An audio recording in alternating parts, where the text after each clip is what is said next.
Para evitar una sanción de la OEA, un plan de retorno a la democracia estaba en marcha. El 28 de julio de 1992, Fujimori anunció en un mensaje presidencial cómo se llevaría en los siguientes meses. Sobre todo, la publicación de la ley electoral del Congreso Constituyente Democrático, así como la votación para elegir a sus congresistas. El cronograma no fue del agrado de la oposición y rechazó la ley electoral que permitiría elegir a los nuevos legisladores. El diálogo que se había iniciado entre el gobierno y los partidos opositores en junio de 1992 fracasó en gran medida, y el APRA y Acción Popular decidieron no participar de las elecciones. Aún así, estas se llevaron a cabo el 22 de noviembre. El oficialismo consiguió el 49,3% de los votos. Además, obtuvo la mayoría, con 44 escaños de los 80 en total. Jaime Yoshiyama, hoy investigado por aportes de Odebrecht, fue elegido presidente del Congreso Constituyente Democrático, también conocido como el CCD. El 29 de diciembre de 1992, el nuevo Congreso fue inaugurado y se dio por terminado el proceso de retorno a la democracia. Así, se dio inicio a la redacción de la nueva Constitución, tarea primordial del recién estrenado CCD. Como el oficialismo tenía mayoría absoluta, bastaban sus votos para aprobar cualquier artículo de la Carta Magna. La Constitución que proponía el nuevo Congreso difería en varios puntos de la del año 1979. Un ejemplo claro de este cambio es el rol económico del Estado. En la Constitución de 1979, el gobierno tenía una marcada presencia en las actividades económicas del país. Con la llegada de la C93, este rol pasa a ser puramente subsidiario. El Estado no lo puede hacer todo. En ese sentido, creo que la Constitución es muy sabia. La Constitución le asigna al Estado su rol principal, y acá está el artículo 58, dice, el Estado actúa principalmente, dice, en las áreas de promoción de empleo, salud, educación, seguridad, servicios públicos e infraestructura, ¿no? Eso ya es un montón de tarea para el Estado. Ahora, si encima de eso, al Estado hay que decirle que maneje empresas mineras, que maneje una compañía de aviación, el Estado se desconcentra de su rol principal, que es velar por la salud, la educación, la seguridad. Y no está bien que entre en aquellas actividades en las cuales el sector privado lo puede hacer. Es una de las únicas constituciones del mundo en el cual la subsidiariedad está como tal. Y el Estado se pone un poco de lado para hacerse solamente responsable de sectores muy mínimos, ¿no? De políticas sociales focalizadas. Y bueno, nosotros creemos, buena parte de algunos sectores de la sociedad civil creemos que eso es un error. De la misma manera, la Carta del 79 le ponía condiciones a la inversión extranjera.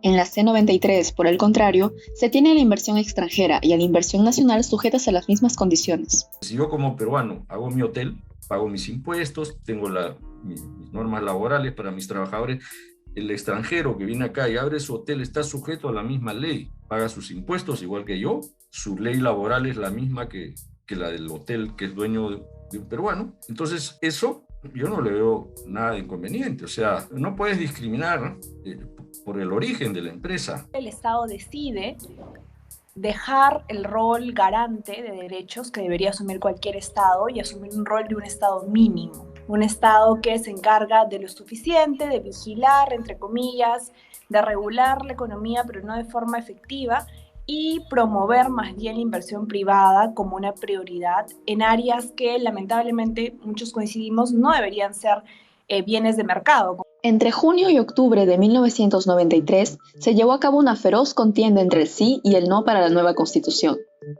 El Perú se fragmentó en torno al tema. En el sur de la sierra peruana, en donde la pobreza se sentía más fuerte, el no predominaba. Varios sectores de la oposición, como el APRA y la izquierda, hicieron campaña a favor del no. Por otro lado, los sectores de la derecha y sus aliados mediáticos, como el Grupo El Comercio, se unieron para hacerle campaña al sí.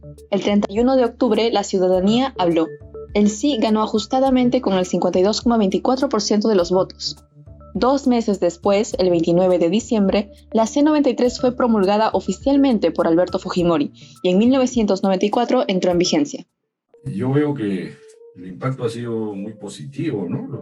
Todos los indicadores así lo muestran. La Constitución, y no solo en su capítulo económico, ¿no? Sino en su capítulo de sistema político, derechos humanos, es una gran constitución. Pensar colectivamente hacia dónde queremos llegar ¿no es cierto? Como sociedad es parte de un pacto social, ¿no es cierto? Es parte de pensar colectivamente hacia dónde vamos.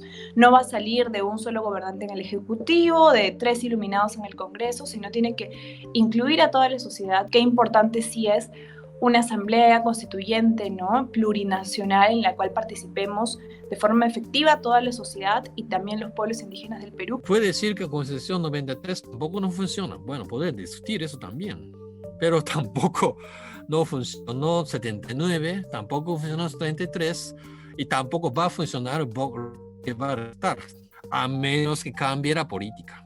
Porque Constitución es consecuencia de política, no es al revés. Constitución no crea política.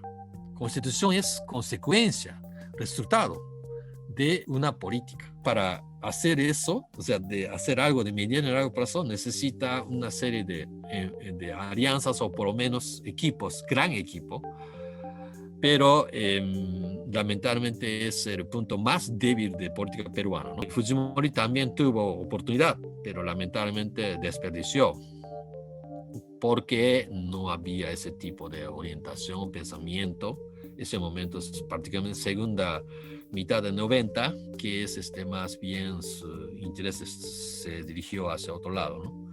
No era, digamos, desarrollo socioeconómico. Y eso, lamentablemente, eso se llama piloto automático, ¿no? Ese tipo de, digamos, desarrollo, entre comillas, que vivió Perú por lo menos primeros años de ese siglo, o esta década, de la década 2010, se quedó ahí nomás, ¿no? O sea, no arraigó, no permitió desarrollo mediano y largo plazo, y ahí se quedó. Y lamentablemente, un problema estructural histórica se ha quedado.